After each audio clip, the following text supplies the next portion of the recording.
जय माता दी। मेरे चैनल में आप सभी का बहुत बहुत स्वागत है।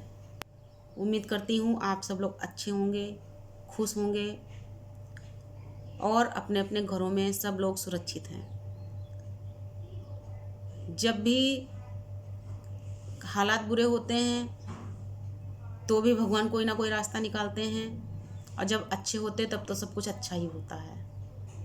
अभी लॉकडाउन का काफ़ी लंबा समय रहा, अब धीरे धीरे सब कुछ खुलने लगा है, तो धीरे धीरे हालात भी सामान्य हो जाएंगे।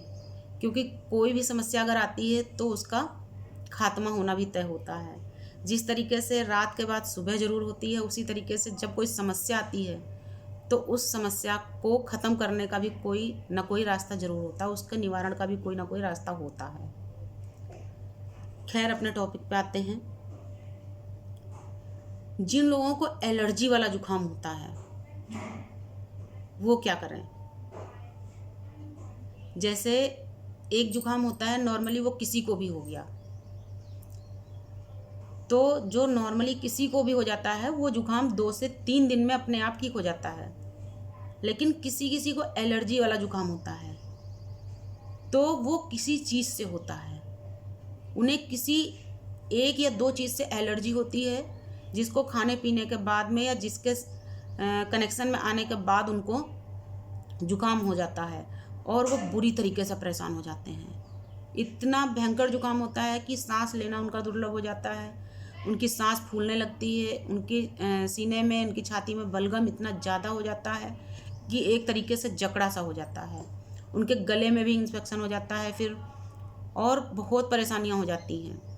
आंखें भी लाल हो जाती हैं, आंखों में जलन या खुजली भी होने लगती है। तो ऐसी स्थिति में क्या करें। तो देखिए, सबसे पहली बात तो मैं ये बोलूँगी कि जिन लोगों को इस तरह का जुकाम है कि जुकाम होने के बाद में आँखों में एकदम से खुजली होनी शुरू हो गई, जलन होनी शुरू हो गई, आंखें एकदम से लाल हो गई हैं, या आंखों में आपको महसूस हो रहा है कि बारीक बारीक दाने पड़ गए हैं, और आपके शरीर में भयंकर मतलब एक असह्य दर्द होना शुरू हो गया है, और आपके शरीर में कहीं आपको चकत्ते टाइप के दिख जाएं जुकाम के दौरान, तो ऐसी स्थिति में सबसे पहले आप किसी डॉक्टर से मिलिए। सबसे पहले आपको यही काम करना है, आपको किसी डॉक्टर के पास जाना है। अपने डॉक्टर से मिलके आपको अपनी पूरी समस्या बतानी है, आपको कब से ये प्रॉब्लम हुई है, आपको एकदम खुल के बताना है। क्योंकि जब भी आप डॉक्टर से अपना आधा मर्ज बताते हैं तो आपका इलाज भी आधा ही होता है। तो अपनी पूरी समस्या बता करके अपने डॉक्टर से आप दवाई लीजिए। उसके अलावा ऐसे जुकाम में भी मैंने ये नहीं कहा कि इसमें आपको घरेलू इलाज करना है, क्योंकि कुछ समस्याएं ऐसी होती हैं जिसके लिए आपको डॉक्टर से मिलना ज़रूरी होता है। अब वो डॉक्टर एलोपैथिक होंगे, होम्योपैथिक होंगे या आयुर्वेदिक होंगे, ये आपकी अपनी पसंद पे डिपेंड करता है, और सूट करने पे डिपेंड करता है कि आपको किसकी दवाई सूट करेगी। उसके साथ में मतलब डॉक्टर को दिखाने के साथ में आप कुछ घरेलू काम कर सकते हैं, अपना घरेलू इलाज कर सकते हैं। क्योंकि जो आयुर्वेदिक या घरेलू इलाज होता है, अगर आप ढंग से करेंगे तो वो कभी भी आपको कोई साइड इफ़ेक्ट नहीं देता है, कभी आपको नुकसान नहीं पहुंचाता।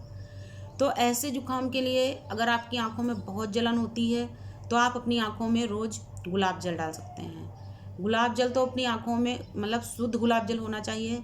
गुलाब जल आप अपनी आंखों में नॉर्मली कभी भी डाल सकते हैं। कभी भी गर्मी की वजह से आंखों में जलन या खुजली हो रही हो, या आप कहीं धूल मिट्टी वाले एरिया में गए हों तो धूल मिट्टी की वजह से कभी आंखें लाल भी हो जाती हैं और खुजली सी भी हो जाती है आँख में, तो ऐसी स्थिति में भी आप गुलाब जल डाल सकते हैं। उसके अलावा जुकाम के दौरान आप सरसों का तेल गुनगुना करके, मैंने एक और वीडियो बनाई थी उसमें भी बताया था, आप सरसों का तेल गुनगुना करके अपने पैर के तलवों में हल्की हल्की मसाज कर सकते हैं। उसके अलावा आप गर्म पानी की भाप ले सकते हैं, उसमें थोड़ी सी विक्स डाल करके, और अपने सिर में आप डेली थोड़े से गुनगुने तेल की मालिश करिए। क्योंकि जब आप सिर की जड़ों में मालिश करते हैं तो जो हमारे सिर की नसें होती हैं उनको एक ऊर्जा, एक ताकत महसूस होती है, मिलती है ताकत।